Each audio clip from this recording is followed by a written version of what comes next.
Hello mga ka-solid spicy. So, ang ganda ng tanong na naman ngayon, yung about sa pagtulong, 'di ba? About sa money matters, kung meron ka mag-anak na nakatira tayo at nangangailangan siya ng tulong. So, tutulong ba tayo? So, sa akin po, yes, tutulong po ako.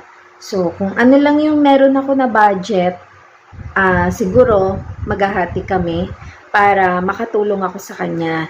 So, kung meron man siyang hinihingi sa akin na amount, hindi ko man maibigay yung exact amount na kailangan niya is naramdaman niya na nakatulong ako sa kanya. And, meron ding ibang way.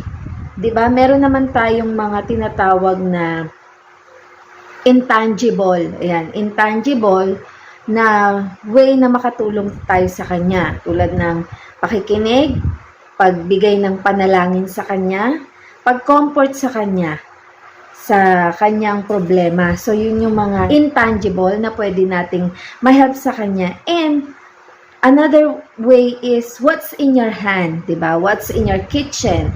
Ano nga ba yung meron tayo sa ating mga kusina? Ako kasi usually, dahil isa akong charity vlogger, yung aking channel is, kung halimbawa may nangailangan ng tulong, wala akong cash, tinitignan ko na lang kung ano yung meron ako sa kusina. So, pwede ko siyang bigyan, makapag-share ako ng grocery items para sa kanya or bigas. Yun, maghahati kami sa bigas, noodles, at dilata na meron ako para maging magaang yung kanyang problema.